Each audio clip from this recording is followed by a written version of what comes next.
Hey, welcome to the Victims and Villains podcast, a podcast extension of the nonprofit that creates content like what you're listening to right now to talk about mental health through pop culture. And it is that time once again where we have a new Kevin Smith movie to talk about. My name is Josh, and today I am joined by fellow podcaster. He's the co-host of the podcast. You have to watch this podcast as well as our very own brilliant but lazy Mr. Alan Cram. Well, when I got the offer to do this movie, there was no one else that I could ever see this doing this with. Uh, in the words of Jay and Silent Bob, Snoochie We Boochies. are talking about the latest from Kevin Smith. The movie is called The 4:30 Movie. How would you describe this movie? I would describe this movie as Kevin Smith bought a movie theater and wanted to use it for a movie. Uh, I would describe this movie as Kevin Smith taking a look at his teenage years, doing a film based on his early life when he was going to the movies all the time and how he fell in love with cinema. That's how I would describe this. We'll get to it eventually, but this movie does have a post-credit scene that I really have strong feelings about, and I want to talk about when we get to spoilers. Mm-hmm. But I thought this movie was okay. I didn't love this movie. I didn't hate it. It just kind of felt like very middle of the line for me, kind of on the same wavelength that Zach and Miri fell for me. So I'm curious to hear what you thought about it. It's not Kevin Smith's best, but I will say it's probably his best recently. Interesting. Whereas you have a lot, like he's already making another Jay and Silent Bob movie for next year. Clerks. This is. Let me rephrase that because I just remembered Clerks 3 came out 2 years ago, and I love Clerks 3. Clerks 3 is one of the best Kevin Smith films he's ever made. This is the best Kevin Smith film outside of the View Askew universe recently. Because you look back at some of the other stuff he's done outside of Jay and Silent Bob and outside of Clerks, it's Yoga Hosers and Tusk. Red State. The Red State's going back like a decade though, or more. Yeah, it's like yeah, that's. But this is what Kevin Smith does best. He does very good at telling a story that's not super heightened. I think the Jay and Silent Bob stuff is very exaggerated, very comical. This is very grounded and very down to earth. There are moments that are a little bit extra for the joke. Adam Pally's moments in particular come to mind, but I'm going to name drop everyone in this movie because I recognized everyone who showed up. But it's grounded. It reminded me a lot of Chasing Amy. It's very personal. It's very heartfelt, but also still keeps that comedy, like keeps that sense of humor and nerdiness, which I like. It does. And this feels very much like a Kevin Smith film coming into the idea of him doing a not only an 80s film but a coming of age film that really is made for nerds like him that are cinephiles that really cling to these types of that specific type of media. I thought that the sequence between Brian David and the usher was like a very touching moment. I really did like the major murder stuff in this one. Sam Richardson is incredible. He stole the scene for me. The very few that he's got in this one. I'm a huge Richardson fan, so anything he shows up in, I'm automatically excited for. I think overall, like I think this is like far from his best, but there's a lot of great things that I really liked about it, and I think there are elements, the disappointments I have from this film. I just kind of wish that they were uh, areas of the narrative that felt like more heightened or expanded upon than just kind of um, the way that they're presented in this one. I the movie moves very fast. Kevin Smith is very good at only filming what he's going to use because Sure. he's his own editor. And I think that shows in a lot of his work recently, like Clerks, Jay and Silent Bob Reboot. He just did a project with Logic, I think, that he edited. Yep. So like he knows how to edit. And this is a very tight film. There's no fat that needs to be trimmed, and I can always appreciate that in a story. Like this Sure. is what the story he wanted to tell, and tells it the way he wants to. Um, I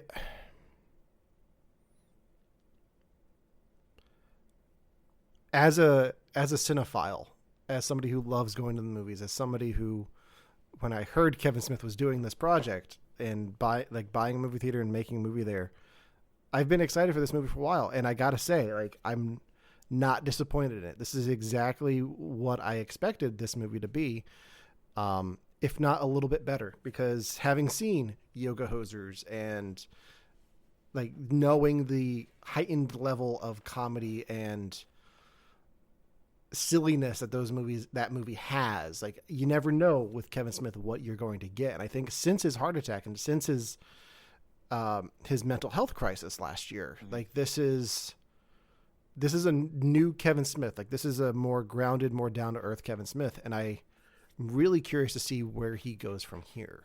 I would argue with that notion. Uh, the so this movie got me to knock off a lot of Kevin Smith blind spots that I had. So I went back and I watched films that I have been meaning to watch for a long time. The only one that like at this point as of this recording I haven't seen is Mallrats. This Okay. movie made me feel kind of like this feels like his 90s era. Like this and Clerks feels like that very personal Mm-hmm. to where it returns to this very grounded storytelling. So you have that grounded aspect of Clerks in here, but you also have that personalness of the chasing Amy, which the Silent Bob monologue in that movie is freaking incredible. But then you also kind of have the very cinematic moments of like Dogma, so it feels very much like it has the lifeblood of here, and I love how they have that like a little bit of that grindhouse feel to it, where the boys get into the theater and you get to see these fake trailers for the movies.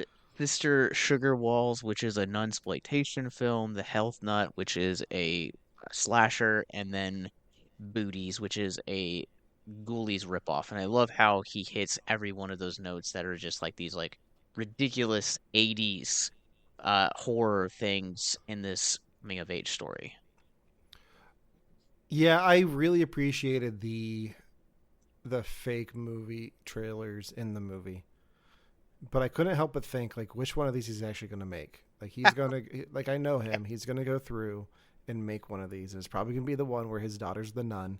Uh, One can hope out of all three of these, this is the one that I wanted the most. Probably the Booties would come next, yeah. but the Sister Sugar Walls is definitely the one that I personally want because I love nunsploitation.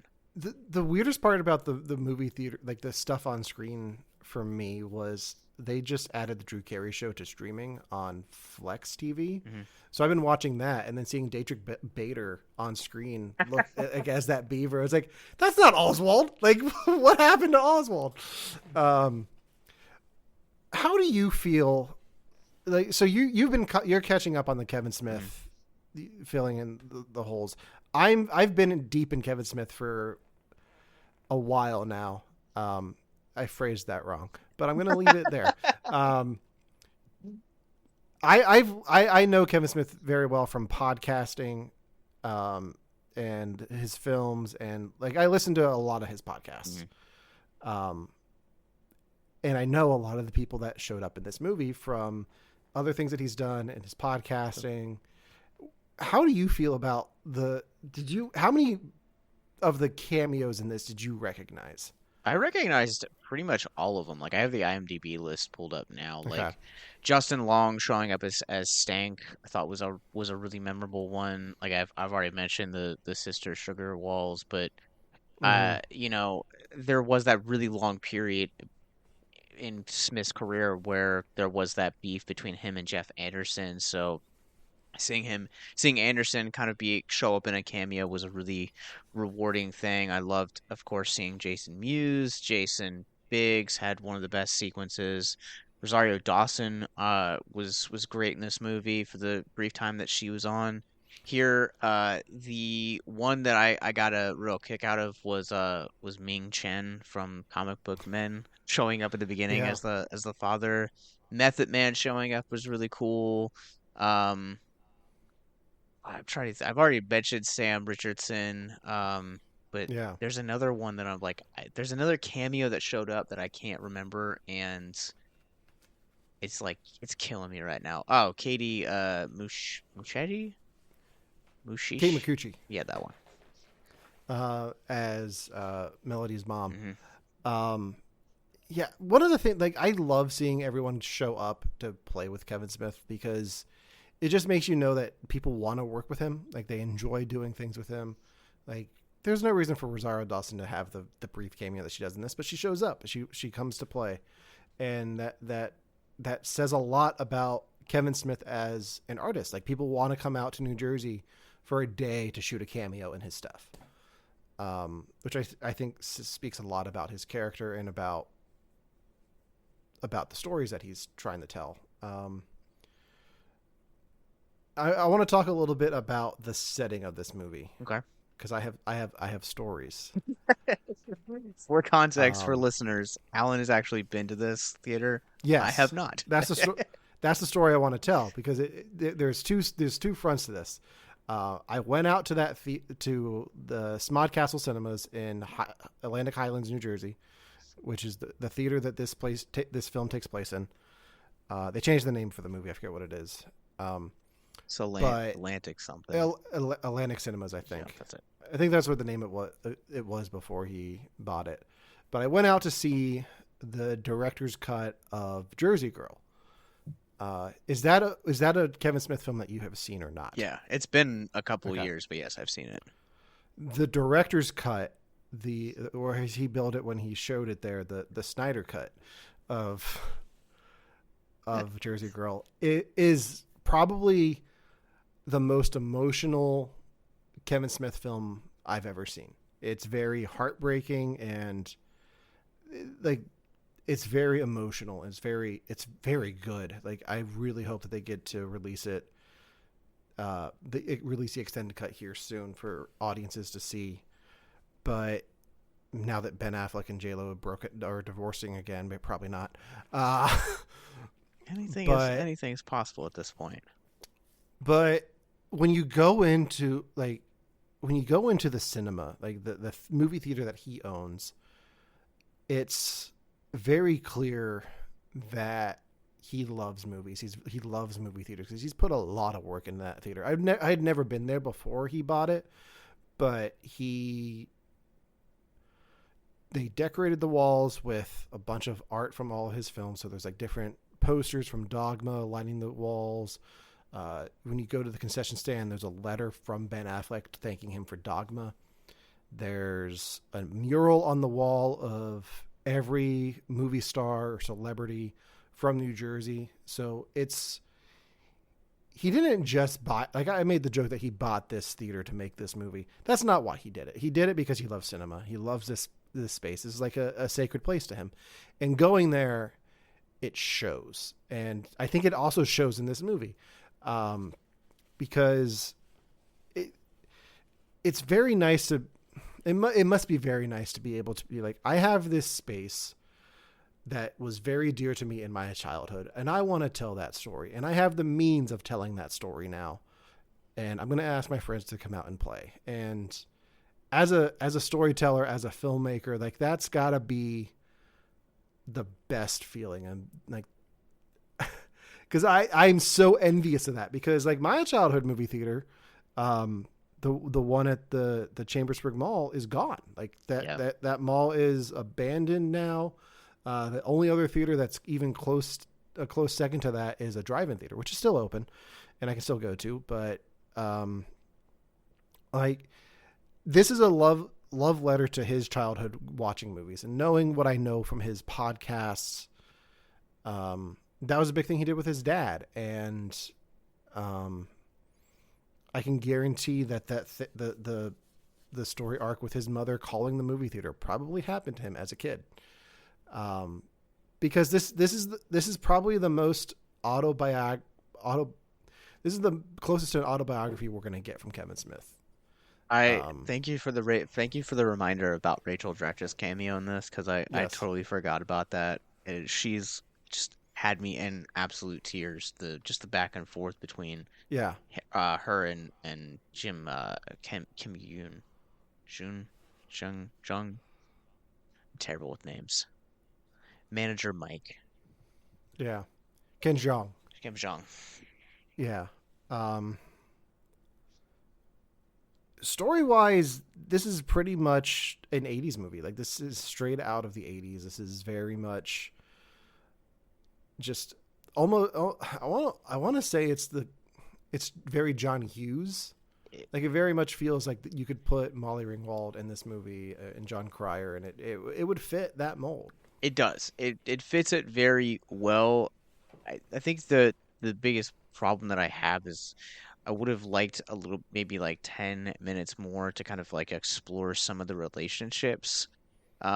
Because some of the relationships kind of feel like almost like jokes in a way, but then you have that like there's a moment in the movie where the jokes kind of become serious and there's like an analytical analysis of the three main characters that is very good sequence in this.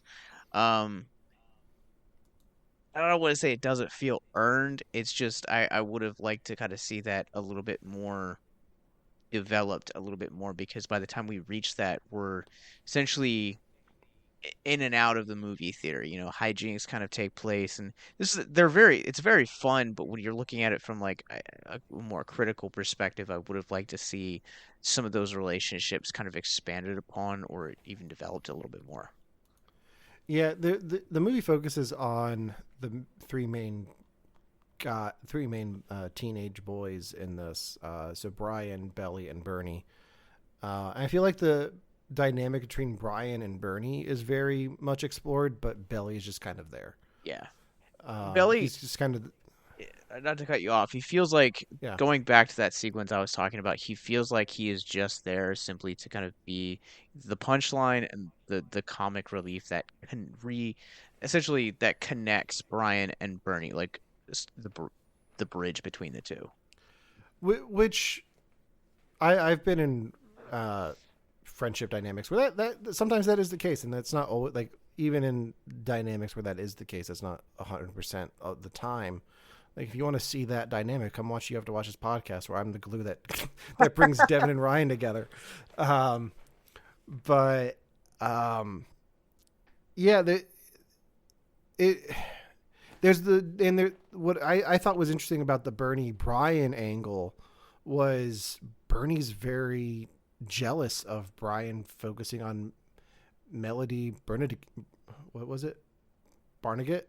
Yeah, Barnacle. Yeah, he's very focused on Brian's obsession with this girl, and it's jealousy. It's like it's exploring what it's like to grow up and like step away from your friends and relationship dynamics changing because that's what happens over time. Is relationships, friendships change, and you either can grow with them and change with them, or you go your separate ways. And I think this film does a really good job of exploring what that looks like in a teenage boy friendship. Yeah, that's a good analysis. So two points that I'll make off of that. The dynamic between those two, the Melody Bryan and Bernie, almost kind of feels like a more youthful, maybe a little bit less not as mature version of the Alyssa Holden and Banky character dynamics from Chasing Amy. Okay. And I say that because of the final scene in that movie before Yeah. the 1 year mark. Kind of just with that analyst and with the belly argument, it's kind of backs up your point, but that is a very good way of exploring it, and a good way of kind of stating it is, you know, some of the some people experience that, and I feel like I can't speak to that because I was fortunate that as like relationships with girlfriends, past girlfriends came and went, like it never had to cost me anything because they were always kind of supportive and along for the ride. That's not always the case, or their I jealousy.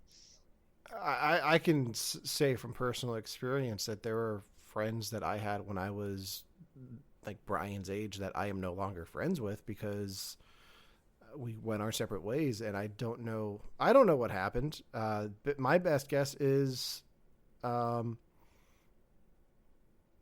I don't know. I don't know what happened. We went our separate ways, and that's fine. That's part of life. But the friends that I do still have from those days are near and dear to my heart. I do a podcast with one of them weekly. Um, I was just at another one's wedding over the summer, and since then, him and I have re- like reconnected a lot and talked a lot more since then. And it's like the friendships that are meant to last, and I Yeah. think the relationships that are meant to last. If you or someone you know is listening to this podcast right now and you're struggling with suicide, addiction, self-harm, or depression, we encourage you guys to please reach out. This is the heartbeat of why we do what we do. Suicide is currently the 10th leading cause of death in the United States, and as of this recording, there are 132 suicides that take place each and every day on American soil. And when you scale back internationally, there are 800,000 successful suicides. That is one death roughly every 40 seconds. So if you or someone you know is struggling, you guys can go to victimsandvillains.net/hope. That resource is going to be right in the description wherever you guys are currently listening or streaming this. There you'll find resources that include the National Suicide Lifeline, which is 1-800-273-8255. You can also text HELP to 741-741. We also have a plethora of other resources, including churches, getting connected with counselors, LGBT resources like the Trevor Project, and also veteran hotline as well. Please, if you hear nothing else in the show, understand that you listening to this right now, have value and worth. We get it. Suicide, depression, mental health, these are hard topics, and the stigma around them doesn't make it any easier. But please consider the resources right in the descriptions below wherever you guys are listening, because once again, you have value and you have worth. So please stay with us. I've always kind of looked at relationships in, a couple of different ways to where you have, and now with the rise of social media, you can add another one in there to where you have people that you maybe are work colleagues or maybe they've been podcast guests in the past or whatever have you, and you're just kind of you're like not quite a colleague, but not quite a friend, like you kind of operate that middle part. And then somewhere along the lines, there's a moment that happens where the two of you face real shit together, and that becomes a friendship, and then becomes a relationship that is going to essentially be a lifelong, you know, partner. And going off of what you're saying, like some of the best relationships that I've had now are post, high school, post, graduation, and just looking at the people that I talk to every day are people that I've been in the trenches with, and they're the type of people that I continue to want to fight with and want them to fight with me. And I think that Smith does a really good job at capturing the honesty of what that looks like, especially growing up, because I feel like it's one of those things that I feel personally that I took for granted growing up, where I had relationships and it was so easy to make friends, but as an adult, it's really hard to do that. And, I think they capture that really well to kind of see the dynamic of where their stories go throughout the course of the film and then where they end up in the end is a very genuine picture of what it's like to be someone's friend and endure it. It's not just always butterflies and rainbows. It sometimes it means getting in dirty and fighting for the people you love. Yeah. And and I think going back to the whole talking about all the cameos and stuff in this, like, there's a lot to be said about found family. Hmm. And I think looking at everyone who shows up in this movie for a day, for a scene, for a moment, for a cameo, like, that's Kevin Smith's found family. Like, Sure. he has all of his friends. Like, there's a reason that all his movies take place, like most of his movies take place in one universe, because everyone wants to come back and play.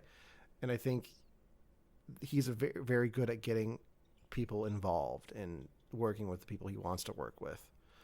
Um, but I know talking about the cinema, like, his manager who runs the cinema, Ernie O'Donnell, he was one of his friends growing up, like, went to the movies with him. I think he's one of the trio from this movie. Like, I don't know which one, probably Belly if I had to guess. Um, but it's it's very the biggest takeaway I had from this movie is wanting to tell a personal story on this level, because I have I have film experience. I've worked on projects for other people.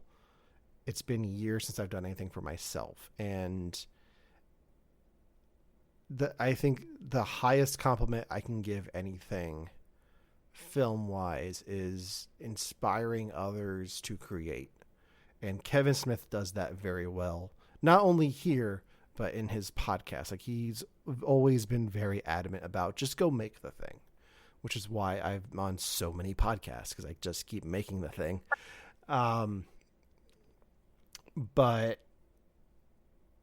I think that's the biggest takeaway from this is, like, being able to be vulnerable and tell your personal story and have fun with it, like putting yourself out there, because there are moments in this that, like, the mom stuff, if that happened, like, he's putting that out there for the world to know. Like, it's like there's things in here that you have to be vulnerable to share with people, and I think he's very open about his life post heart attack and post mental health crisis, and I think he's become a better storyteller for that. I think this is one, like, building off of that. I think in the grand scheme of Kevin Smith films, this is one that feels like you said, like he made this for himself, because when you look at his previous film, Clerks 3, people had been asking for that film for so long. And when he went through his, like, little horror phase in the early 2010s, it was because a lot of people had been, what would happen if Kevin Smith made a horror film? And so you got Red State, Tusk, and Yoga Hosers, and it's this really kind of really interesting turn for him as a storyteller. But again, it came at the height of everyone wanting to see him tackle that genre. And I remember when Red State and Tusk both came out, he was a huge, massive deal. That here you had Kevin Smith tackling something that was uh, outside of his wheelhouse, but it was in the vein of horror, being a horror fan himself. And I think for this film, this is a really personal film. This is a film that he really wanted to make, and I am very envious of Kevin Smith, as I think we both are, and probably many people listening, that he has essentially taken a career, made a butt ton of friends, and just continues to tell great stories and personal stories like this. And I think it says a lot about him as a storyteller that he can inspire people to be creative, whether it's through podcasting or films. Like, um, have you met Kevin Smith? No, I have not. I have twice, kind of. The second time was at the theater when he did the screening of Jersey Girl. They do before the show. He does any show you go to at Smodcastle Cinemas, they do an auction, and they take different memorabilia, things that he's had, different things like posters and things that he gets signed, and he auctions them off. I have something here that I got. So I won this in the auction. It's a signed Clerks 3 script. Oh, that's cool. Signed by the whole cast. So it's got Jason Mewes, Kevin Smith, Dante and Randall both signed it. But he does all that stuff. So like, he does that to raise money for the employees of the cinema. And then the first time I met him was at an event they did at Jay and Silent Bob's Secret Stash, where it was, you went in, you bought a stack of comics that he wrote. I think it was Hit Girl. It was a few issues of Hit Girl. And you got a ticket to meet him, and he would sign them for you. It was like a meet and greet. It was supposed to go in for like from noon to 4. And by the time 4 o'clock came around, we were like halfway back in the line. We still hadn't gotten inside. Because when you meet Kevin Smith, he makes it a moment, not just because he feels like he's obligated to, but because he wants to. He gets very engaged.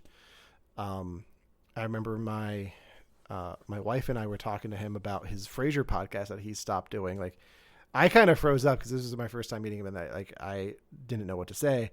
And she's like, "When are you going to do more of that Frasier podcast?" And he's like, "I know, right? Like, I love that show, and I wish we could, but my co-host got busy working on the Goldbergs." So like, he makes it like, I was able to tell him like, hey, you inspired me to do my podcasts, and I'm making my co-host watch all of your films. We just did Chasing Amy, like all this stuff. He's like, "Oh man, that's so awesome. Thank you so much." And like, let's get a picture. Like, he's very invested in you as a person when you meet him. He's like, "Hey man, how are you?" Like, it's very pleasant to see. And Jason Mewes is the same way. I met him in Richmond, actually, the day that I got the job for Victims. I met him.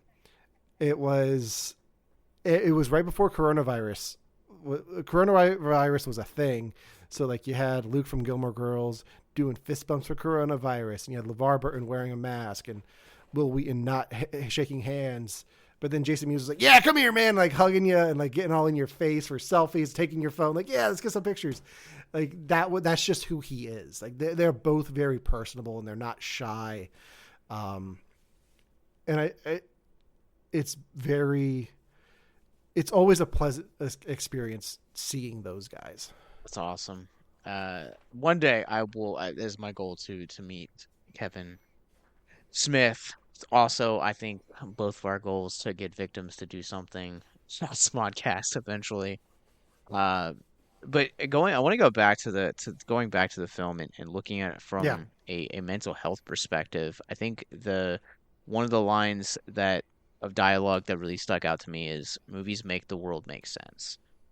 And this film is not necessarily just a coming of age story, but it's Brian's, our protagonist, his relationship to the medium of films, and why they're special to him, and why he cares so much about them, and why he sees everything, and why he wants to talk about everything. And there's a very heavy implication of the medium of film and its mental health implications on its viewers. And I think a lot of people can watch movies and have just be like, "Oh man, that was an awesome movie, that was entertaining," so on and so forth. I have, especially since starting Victims, there has been several films for me that I got into talking about films because it benefited my mental health. And now, even critiquing films, there are several films that I've found in the journey of Victims that have just validated a lot of the mental health feelings that I have, whether that is more recently, like, The Front Room or Clock from last year, or even the themes that are here in the 4:30 movie. I think this movie does a really good job at exploring that as well. Yeah, I know from personal experience. the last there was a movie that made me cry in theaters last year. Um, I'll just tell the whole thing. When I saw Guardians of the Galaxy 3, it was just over a year after I lost my grandfather. So when you had spoilers for Guardians of the Galaxy 3, um, when you had Peter Quill come back to Earth and be like, "Hey, Grandpa," I lost it in the theater. Like I absolutely lost it. Um, like just completely never cried so ugly in my life, especially in public. Um, and since then, whenever I hear Dog Days Are Over, I've gotten emotional thinking back to that scene. And recently, things have happened in my life that I realized like that moment where I lost it in the theater wasn't just about my grandpa. And I don't want to get into too much of the details of that, but I had an epiphany a few weeks ago when that song came on in my car, where I was like, oh, there was more to that than I realized. And I should talk to my therapist about that. But it's just the connection between the movies and the mental health journey for me has always been connected through music, mostly. But like there are movies that I will put on when I've had a bad day just to relax, like put it on in the background or commit myself to watching it just to be in my happy place. Like if you look around my house, like my walls are decorated with movie posters. My office is the same way, and I'm very particular about the posters I hang up. Like there are movies that mean a lot to me, or the posters that look cool. I'm very picky about what I have. But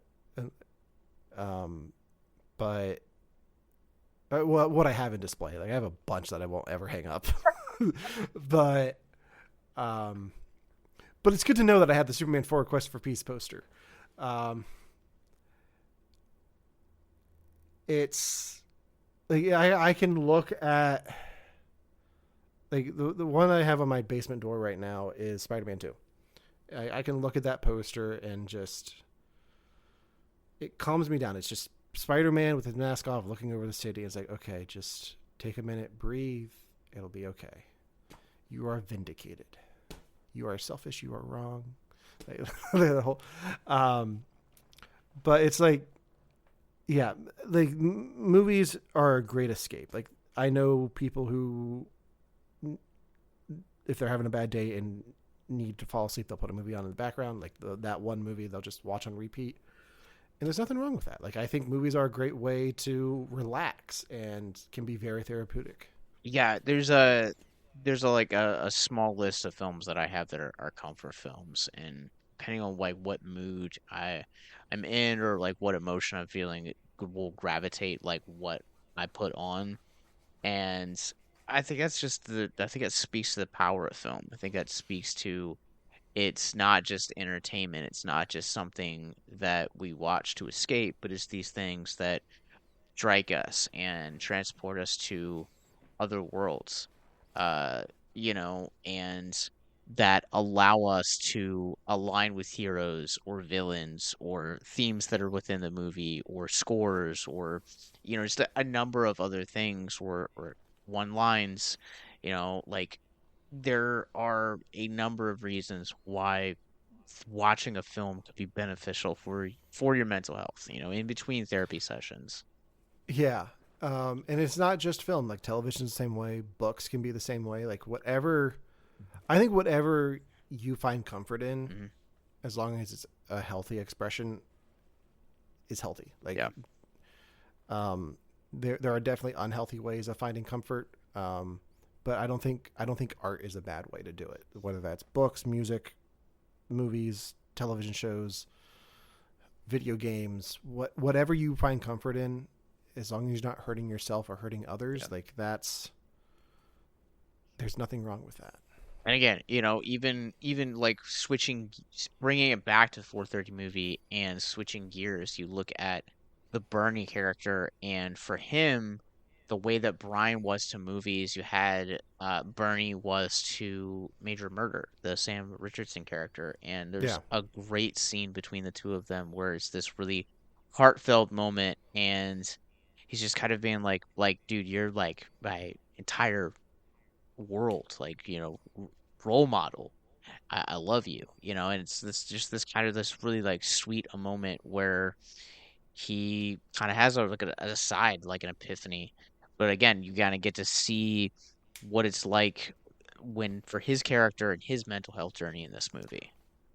What I liked about the Major Murder thing, and I'm wondering now if everything I just said about Kevin Smith applies to this, is like you don't always know the persona behind the person Sure. behind the persona. Like you don't really. I don't like. I can talk all about like what I know about Kevin Smith as a podcaster, filmmaker, and creator, but I don't know him as a person. Like I've never sat down and had dinner with him or had a drink or back when he smoked with him. Um, I don't know him intimately, but I know what he puts out there, Hmm.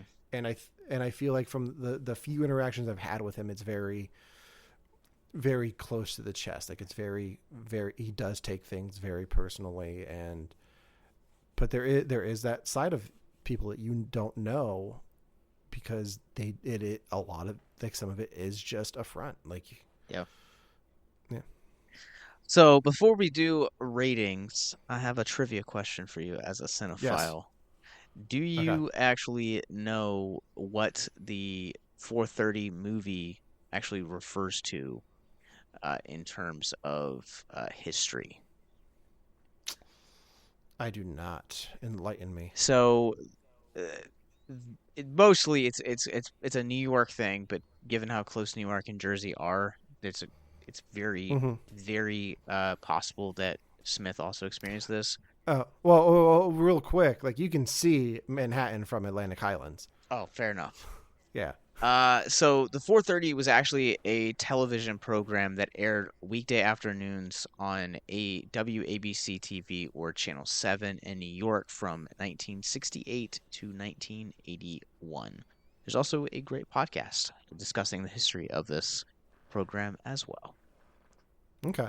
Very cool. Now it's not a trivia question, but I have a question for you Okay. as a movie goer and cinephile. Okay. Have you ever theater jumped? Uh, yes. Yes. I had a friend that used to work in the Regal where I grew up in, and we would sometimes just spend days there, and we'd get one ticket, and then we'd go over to see another ticket. So yes, I have. I don't think I ever did. I think the closest I came to it was I saw. This was in a high school. I went on a date to see Eagle Eye with Shia LaBeouf, and then they were also showing the one of the final performances of Rent on Broadway for like a Nice. Fathom events. So we ended up doing like a double feature, but I think we paid for both tickets. I don't think we theater jumped. I think so. The only time that I've ever done it was we bought tickets for, I don't remember. It was some Just Friends or something like that. It's probably not though, because it's a little bit time. But we snuck in to see Ninja Assassin because we weren't of age yet, and Mm, went to see it, and it was great to see a bunch of blood on the big screen.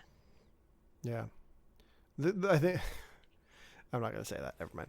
It's gonna make a joke that might get us in trouble. So All right, well, let's run this one through the Rorschach rating scale. 0 to 5, halves are allowed. Where would this rank for you? Where would this rank on the Rorschach rating scale for you? For one, two, where would this rank in the lineup of Kevin Smith movies now that this one is officially out? um, I'm gonna give this a solid. I'm gonna give it a 4. Okay. I'm gonna give it a 4. Uh, in this grand scheme of grand scheme of Kevin Smith films, I will say this is just above mid tier.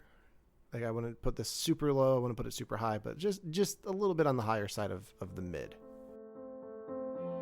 How would you guys like to help us get mental health resources into schools, conventions, and other events? Well, now you can.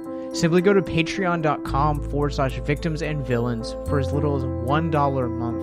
You guys can help us get mental health resources into current and upcoming generations, educate and break down stigma surrounding mental health, suicide, and depression.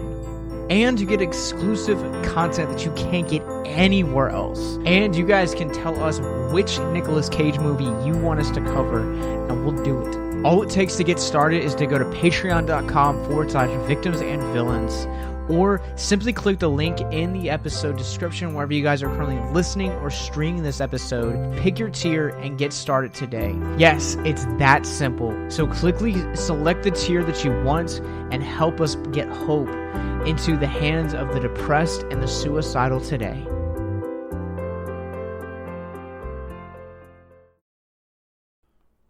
Yeah, so when I talk about mids here for me, I probably would talk about like Zack and Miri, maybe Jay and Silent Bob reboot.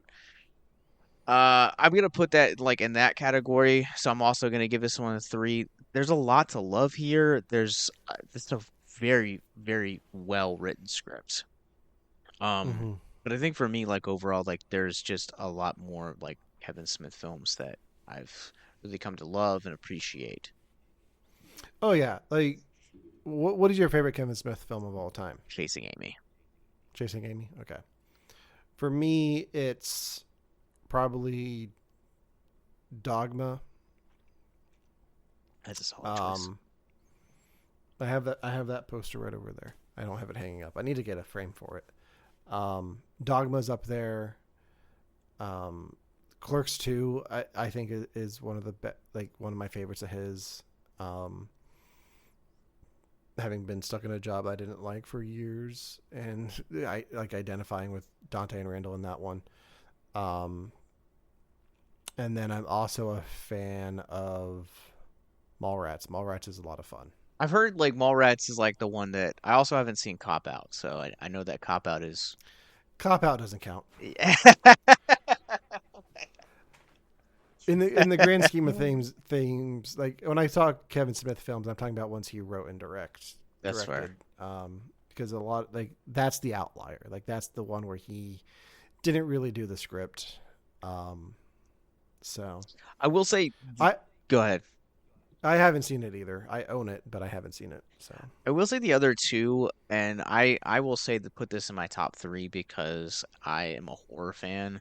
I really loved Redline. It hit on a lot of like the Red State. Red State. Yeah, I'm looking literally right at it. I really loved that. Just the themes that thing freaking does. It seems like it's such a talk about outliers in his filmography. This one's like probably the bleakest film he's ever done, and I love it just kind of being like an exploration of like religious extremism. It's such a freaking great movie, and Yeah. Clerks 3, man, I just was not to this day like I just was not expecting to come out of Clerks 3 crying. And again, it also brings back to the, that final scene, like again, just bringing back like the power of film, the exploration of like how it impacts our mental health. Yeah. Yeah. All right, well, you guys can see the 4:30 movie for yourselves. Check your local listings when it opens up in theaters this Friday, September 13th. But Alan, where can people find you online? Where can people follow your podcast?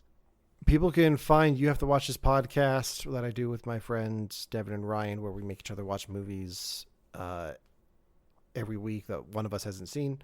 You can find us on YouTube and listen to us wherever you get your podcasts. We go live weekly with our shows, and then we post them in the podcast feeds later on. You can also find me on Brilliant But Lazy right here on Victims and Villains on our YouTube channel, where me and Josh Howell talk about all things nerd pop culture. We just did Deadpool and Wolverine, and then we're working on some fun ideas for in the future. Cool. Well, worlds collide, and you guys, if you want to hear another voice from me, you have to watch this. I recently did Devin, Alan's co-host, was brought, and we did the Human Centipede too, which was a surprisingly really deep conversation over Oedipus gazing. Oh man, if you were gonna tell me you had a deep conversation about Human Centipede 2 with anyone, my first guess would be it was with Devin. It's yeah, I was like, you just I basically the only thing I told him I was like, bring me a terrible horror movie to talk about, and he brought us the Human Centipede. So Two, not yeah, even one, not two, two. two, two, yeah. Uh, but you guys can find Abyss Gazing, Brilliant but Lazy, and Victims and Villains wherever you guys get your podcasts from. Just search up those different titles. You guys can find us, Victims and Villains. We are on Facebook, Instagram, YouTube, as Alan mentioned. Wherever you guys get your podcasts from, you guys can also support us on Patreon at patreon.com/victims and villains to help our mental health education efforts. And once again, the 4:30 movie, written and directed by Kevin Smith, opens up in theaters from Saban Films this Friday, September 13th. So until next time, remember to stay classy.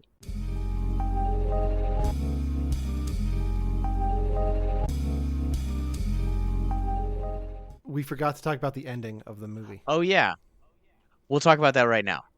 Yeah, you're gonna have to edit this back in.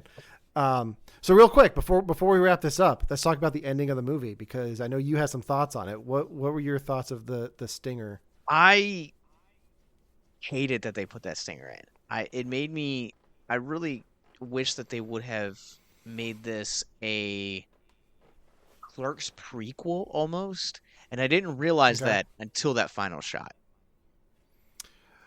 What I appreciate about that final shot of Brian and all of them looking at the quick stop from Clerks is that if this movie is the autobiography, like the memoir of Kevin Smith, like that's his journey. Like he went from going to the movies all the time to having to get a job, and he got a job at the quick stop, and that set him on his journey to make Clerks and make everything that we know now.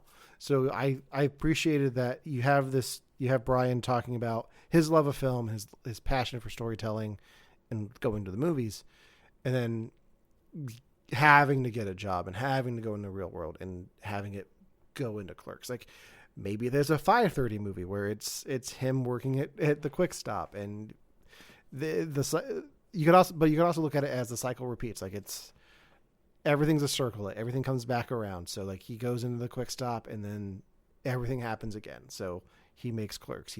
He goes off and does everything that we know Kevin Smith did.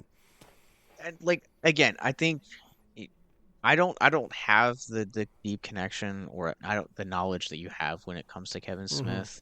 So for me, like I think the best way that I can equate this to is if for those that have seen the first Omen, you know that that film is largely removed from the Damien Thorne like legacy until its finale, where they shoehorned in Damien, and it kind of just that's what it felt like to me. For me, it's more along the lines of this is a story based on my life, and this is what happened next. Like That's this fair. is what got me to the quick stop to the journey that I'm on now. That's fair. And That's how I took it. and from that like way, like I can get behind it. It just not knowing, not having that knowledge, it didn't. It just kind of felt Yeah. really weird and kind of shoehorned in. So, all right, maybe go read Kevin Yeah. Smith's autobiography. Yeah, listen to the audiobook too. Like, or just listen to Kevin. Like, you listen to any podcast, I guarantee he's gonna tell the story of like his heart attack or like he likes to repeat stories. So if you listen to him long enough, you'll hear every story again. So That's true. That's fair. so So, all yeah. right, that's it. Uh, Computer, stop music upstairs. I didn't find anything called upstairs that can play music. To play on your speaker,